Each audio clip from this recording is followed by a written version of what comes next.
حضور کا وصال ہوا نا تو امام حسن اور امام حسین کی عمریں ابھی 7-8 سال 9 سال کے بیچ تھیں.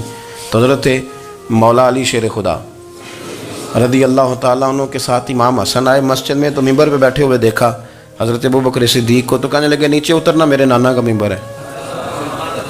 بچوں کو بڑی پہچان ہوتی ہے نا ابا کے کپڑوں کی, سے پتہ ہوتا ہے کہ یہ میرے نانا کا ہے, یہ میرے نیچے اترو, یہ ممبر میرے نانا کا ہے. تو حضرت علی المرتضیٰ نے جلدی سے پکڑا اور پکڑ کے فرمایا ذرا حسین حسن یہ کیا کہہ رہے ہو؟ اب دیکھیں نا بچہ یہاں کسی کا شور کرے تو میں آپ کو جمعہ چھوڑ کے بچے کی تھوڑی سنوں گا.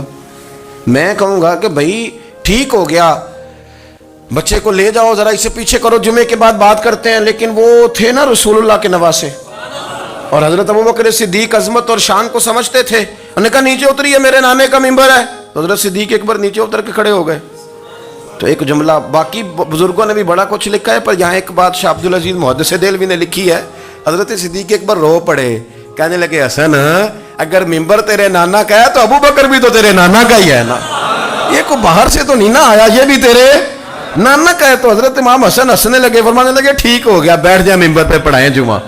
سمجھ آ گئی ہے بات کی, پڑھائیں جمعہ. آپ کی بات کی مجھے سمجھ آ گئی ہے کہ اگر ممبر نانا کا ہے تو ابوبکر بھی تو انہی کا ہے نا جناب صدیق اکبر. اپنی زندگی وفاداری کے ساتھ, غلامی کے ساتھ, اور ادب نہیں چھوڑا ایک منٹ کے لیے, ایک سیکنڈ کے لیے. رسول کائنات صلی اللہ علیہ وسلم کے اگر کوئی بے ادبی کرتا تھا تو انہیں جلال آتا تھا. آپ کو ایک بات بتاؤں, غیرت نہ عشق کا حصہ ہوتی ہے. ہم بڑے شریف لوگ ہیں پر ہم کہتے ہیں سارے کام کرنا, حضور کے بارے میں بات کوئی نہ کرنا, یہ نہیں ہم برداشت کرتے. وہ کس طرح کا عاشق ہے کہ محبوب کے خلاف بات بھی سن گئے؟ یہ عشق ہے, یہ تو توہین کی تو نے. حضرت صدیق وہ بڑے میٹھے بڑے ٹھنڈے آدمی تھے. عروہ بن مسعود ثقفی بعد میں مسلمان ہوئے. وہ کہتے ہیں میں حدیبیہ کے موقع پہ آیا تو مجھے پتا تھا, میں جانتا تھا ابوبکر صدیق بڑی ٹھنڈی طبیعت کے آدمی ہیں.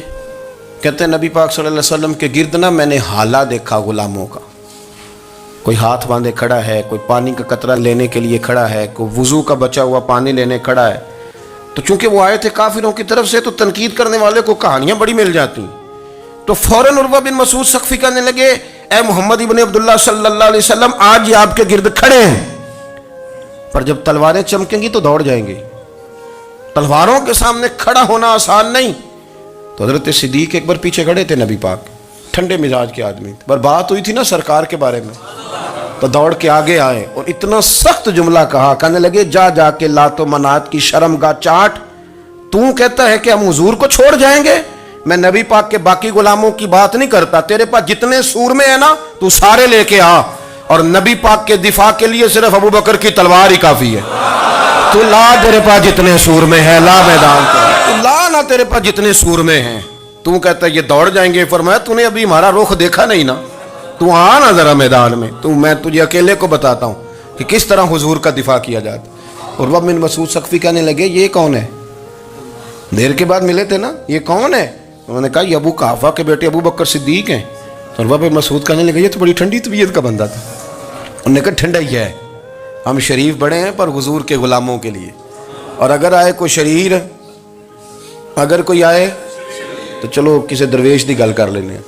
وہ کہتے ہیں اٹ سٹ تے پکھڑا کوار گندل, پھر اسی اور بھی بوٹیاں جاننے ہیں, پھر ہمیں سارا پتا ہے, پھر ہمیں نا سارے طریقے, اٹ سٹ تے پکھڑا پھر اسی اور بھی بوٹیاں جاننے ہیں, پھر نہ ہم کر لیں گے حل, ہمیں وہ حل کرنا بھی آتا ہے. لیکن شریف اس کے لیے جو رسول اللہ کا ادب کرے, جو نبی پاک کی. حضرت صدیق اکبر مؤدب ترین آدمی. کوئی بندہ اگر باہر سے آتا تھا نا حضور سے ملنے تو اس کو پکڑ کے کونے میں لے جاتے تھے, کہتے تھے آپ پہلے میں تجھے ادب سکھاؤں کہ نبی پاک کی بارگاہ میں جانا کیسے, میں تجھے بتاتا ہوں, کہیں ایسا نہ ہو تیرے اعمال ضائع ہو جائے. سانس بھی آہستہ لیتے تھے. مسجد کی صفائی کرنا, ڈیوٹی کرنا, خدمت کرنا, سارا کچھ کرنا, پر بیٹھتے سب سے پیچھے ہو کے تھے, سب سے پیچھے ہو کے. یہ بھی ان کا یہ اعزاز تھا, پیچھے ہٹ کے بیٹھنا. کوئی ایسا کام نہ کرنا جس سے لوگوں کو پتہ چلے کہ نہیں نمبر میرا ہے. پیچھے ہٹ کے بیٹھنا, پیچھے پیچھے رہنا. اپنے وہ شہرت سے بچنے والا پیچھے پیچھے رہتا ہے اور جی چاہتا ہے ساری غزلیں اس ظالم کے نام کرے. کچھ لوگ ہوتے ہیں نا وہ پیچھے پیچھے ہوتے ہیں, کہتے ہیں نہیں میں نہیں جی, ایسا تو ہے ہی کچھ نہیں. میرے رسول کریم علیہ السلام کا ادب کرنا.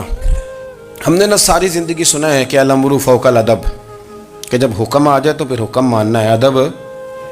اور اس بات پہ ہمارے طالب علم بڑے پکے ہیں.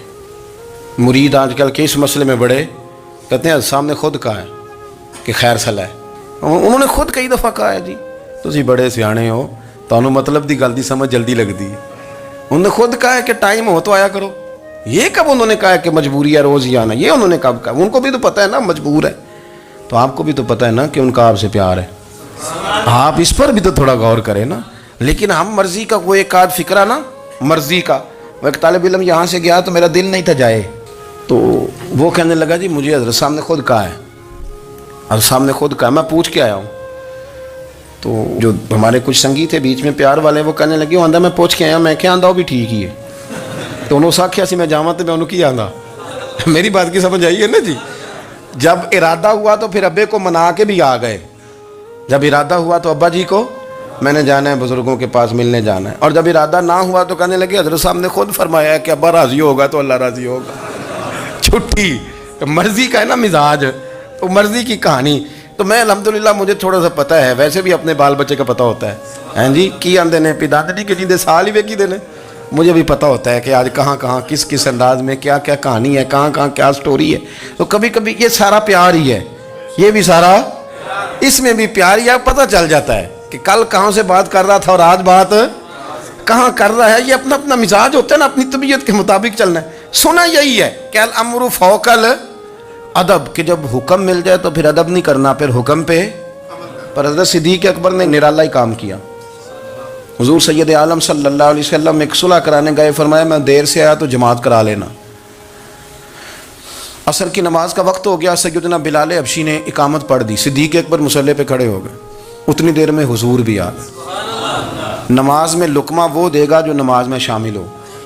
ٹوٹیوں پہ کھڑا بندہ لقمہ نہیں دے گا، پہلے وہ آ کے اللہ اکبر کا شامل ہو پھر لقمہ دے. حضور آئے، صحابہ نے ہاتھوں پہ ہاتھ مارنے شروع کیے، اطلاع کر رہے ہیں کہ لوگوں حضور آ گئے. سرکار اگلی صف کے قریب پہنچے تو جناب صدیق اکبر نماز پڑھا رہے تھے. نماز لوگ تو بغیر نماز کے ادب کرنے پر اعتراض کرتے ہیں. میں بخاری شریف کی حدیث پیش کر رہا ہوں، نماز پڑھا رہے تھے. انہیں پتہ چل گیا نا حضور آئے ہیں، تو ایک قدم نماز سے پیچھے ہٹا لیا. نماز پڑھا کہ میں تے ول ویکھاں، اور میں نکابہ بھول گیا آئی. ہن بھول گئیاں نہیں سب صوم صلاتاں، اکو یار دا فکر پہ آئی. حضرت صدیق اکبر نے ایک قدم پیچھے ہٹایا تو حضور نے فرمایا ابو بکر پڑھاؤ نماز. پھر دوسرا قدم پیچھے ہٹایا تو فرمایا پڑھاؤ نماز. تیسرا قدم پیچھے ہٹایا. ہم نے آج تک یہی سنا ہے کہ حکم ہو جائے تو حکم ماننا ہے، ادب. اور ہمارے ہاں یہی ہوتا ہے، پھر لوگ حکم ہی مانتے ہیں، پھر ان کو ادب بھول جاتا ہے. لیکن جناب صدیق اکبر 3 دفعہ حکم آیا پر پیچھے ہٹ گئے. حضور مصلی پہ گئے، نماز پڑھائی. نماز کے سلام کے بعد نا حدیث میں مختلف حکم آیا، استغفار پڑھو، اللہ اکبر کہو، آیت الکرسی پڑھو، 33 بار سے مختلف اذکار آئیں. پر حضور نے آج کوئی ذکر نہیں، کوئی وظیفہ نہیں. سلام پھیرتے کہ ابو بکر میں نے جو 3 دفعہ کہا تھا نماز پڑھاؤ تو پڑھائی کیوں نہیں؟ ایک دفعہ نہیں 3. کبھی کبھی ہم بھی ناراض نہیں ہو جاتے، تینوں 100 بار ہی آکھے کہا 3 دفعہ جو کہا تھا نماز پڑھاؤ تو پھر پڑھائی. تو حضرت صدیق اکبر رو پڑے، ہاتھ دونوں باندھ دیے، گھٹنے زمین پہ رکھ دیے. عرض کرنے لگے کیا جملہ ہے، کیا ترتیب ہے. عرض کرنے لگے یا رسول اللہ، ابو قحافہ کے بیٹے کی اتنی بھی جرت نہیں کہ مدینے والے رسول کو نماز پڑھائے. میں اتنا بھی جرت مند نہیں ہو گیا حضور، میں کیسے آپ کے آگے کھڑا رہتا اور آپ میری، یعنی عین نماز کی حالت میں، عین حالت نماز میں بھی ادب. نماز پڑھا کہ میں تین ول ویکھاں. ان کا با بھول گیا آئی، میں نے بھول گئی نہیں سب صوم صلاتاں، اکو یار دا فکر پہ آئی.